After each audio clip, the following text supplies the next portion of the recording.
Salut à vous. Petite question. Connaissez-vous le glanage? Ou avez-vous déjà entendu parler des glaneurs?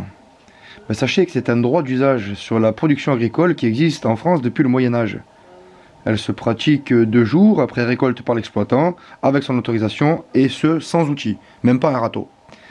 Grâce au glanage, vous pouvez récolter des fruits ou bien des légumes après le passage bien sûr de l'agriculteur, mais ils seront totalement gratuits. Là, actuellement, vous voyez, en ce moment, c'est la bonne période. Et sur le bord des routes, on en trouve beaucoup. Des noyers, des noix. Donc là, il n'y a pas besoin d'autorisation, c'est sur le bord des routes. Vous n'avez plus qu'à ramasser, vous baissez pour ramasser. Et vous voyez, par exemple, ça c'est du glanage pour mes poules. Donc j'ai vu le paysan là ce matin et j'ai dit qu'est-ce que c'est que c'est. Je peux en prendre un peu. Il m'a dit bah tu peux même tout prendre. Hein. J'en ferai rien. Hein. Donc voilà, ça fait du beau petit maïs pour les poules. Vous voyez. Donc c'est vraiment sympa. Si vous avez des champs ou quoi, rapprochez-vous un peu des agriculteurs et posez-leur la question. J'ai aussi c'est la bonne période, hein, vous voyez. On commence à faire les châtaignes. Quand il y a des châtaignes, forcément, il y a des cèpes et d'autres champignons. Voilà, donc c'est absolument génial. En ce moment, c'est la bonne période pour faire des balades en forêt et pour commencer à ramasser un peu tous ces trucs-là. Sachant que moi, je fais mes réserves pour l'année. Surtout pour les noix, quoi. J'en mets de partout. Parce qu'on est fait pour manger de ces choses-là, quoi. Tout ce qui est fruits à coque, on est fait pour les manger. C'est quelque chose qui va vraiment avoir une très bonne répercussion sur la santé. Alors je vous encourage et je vous sollicite, même si vous êtes en ville, à aller faire un petit tour dans la campagne, aller faire un petit tour au vert là, pour commencer à choper un peu ces choses-là. Vous voyez, ça c'est des arbres qui poussent sur le bord des routes, hein. C'est joli. Quand vous voyez que dans le commerce ça coûte plus de 5 euros, voire même 6 euros le kilo, ben voilà quoi. Ça peut être du chou fourragé, ça peut être des fèves, ça peut être tout et n'importe quoi. Vous regardez un peu. Moi la chance que j'ai c'est que autour de chez moi les mecs ils utilisent pas de produits chimiques. Ce qui en demande le plus, c'est le maïs. Mais vous voyez quand même, leur maïs, il est pas super gros et puis il a poussé un peu comme le mien, quoi. Il est un petit peu touché par endroits, etc. Donc ça, c'est du maïs pour le bétail, hein. C'est du maïs pour les animaux. Donc il y a un traitement au nitrate là pour donner de l'engrais, quoi.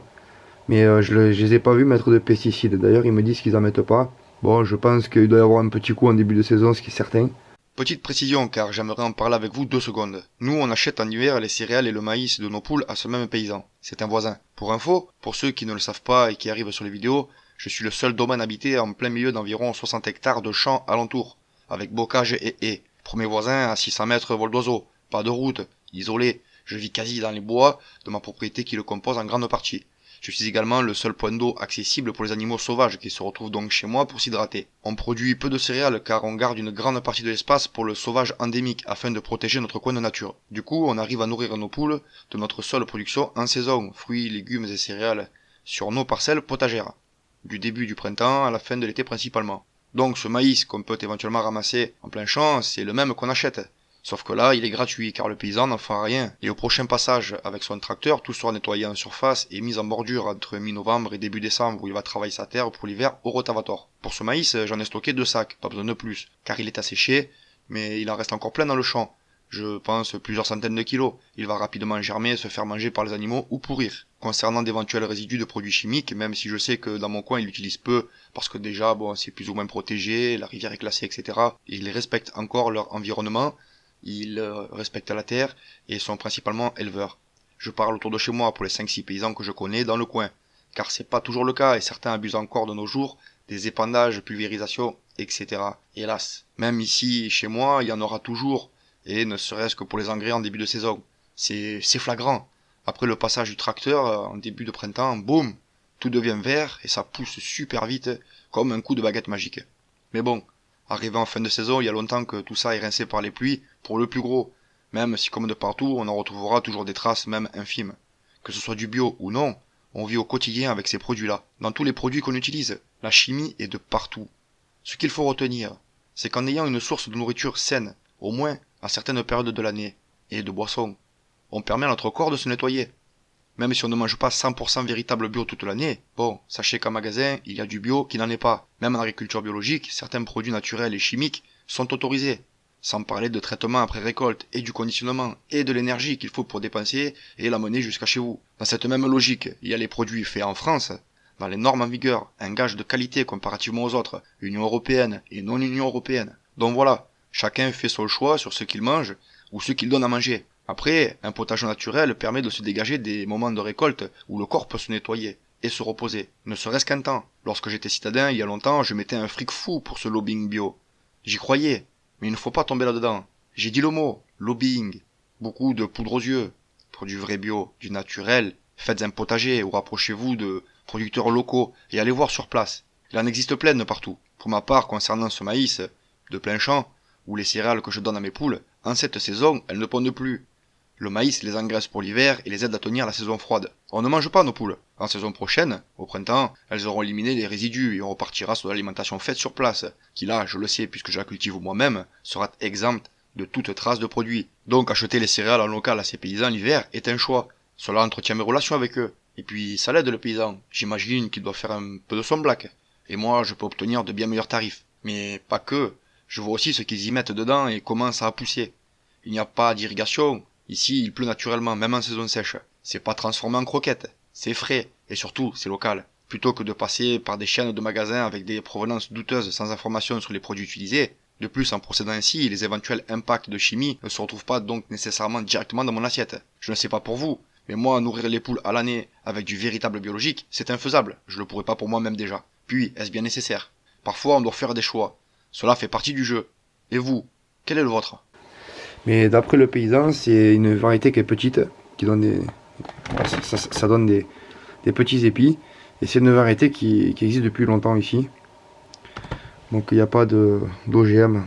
C'est pour ça que je les ai récupérés pour donner à mes poules. Et puis malgré la canicule et la sécheresse, je trouve que ouais, ils sont quand même de belle taille, hein, ces châtaignes. Alors ne pas confondre avec les marrons. Le marron, en fait, il va ressembler à quelque chose comme ça, rond, mais il n'aura pas la queue en dessous là. Vous voyez, il y a une queue là. Ben, il l'aura pas. Ça, il l'a pas la queue. Voilà, c'est un marron. Et le marron, ça se mange pas. Voilà. Donc on peut aussi faire des glands, on peut torréfier, on peut faire de la farine avec ça. Non, c'est absolument génial. Là, je vous encourage là, à aller faire un petit tour, prendre l'air, c'est génial. Du coup, pour bien faire la différence, je suis allé chercher quelques marrons. Comme ça, on différencie la châtaigne du marron. Vous voyez? C'est tout rond. Là, c'est plutôt plat. Et là, on a une queue. Alors que sur les marrons, il n'y en a pas. Ça, c'est pas comestible. Ça l'est. Voilà. Par contre, on peut les planter parce que ça fait de très beaux arbres avec une belle floraison. Donc, voilà la différence entre les deux. C'est vrai que ça se ressemble beaucoup, mais c'est pas la même chose. Ne vous trompez pas. Pour les regarder, il n'y a pas de queue. En plus, c'est vrai qu'au passage, vous avez peut-être un petit peu de chance en étant silencieux de pouvoir observer des bêtes, hein, du gibier, quoi. Moi, j'ai aperçu 2 sangliers et un peu plus tôt, j'ai aperçu des brocards, donc des petits chevreuils qui étaient là à manger le maïs. Donc c'est vrai qu'on peut voir plein de choses. Et en revenant, j'ai même croisé un lièvre. Mais bon, là, moi, je suis vraiment en centre-France, donc c'est pour ça qu'il y a beaucoup de bestioles un peu de partout. Et il pleut en ce moment, donc c'est vrai que c'est pas non plus super, il faut prévoir des bottes. Mais petit moment de détente, au vert, les oiseaux, tranquille, la nature, l'odeur de l'humus, les champignons. Voilà, j'ai fait un peu de rosée des prés, j'ai fait quelques cèpes, voilà, des choses classiques que je connais, je maîtrise.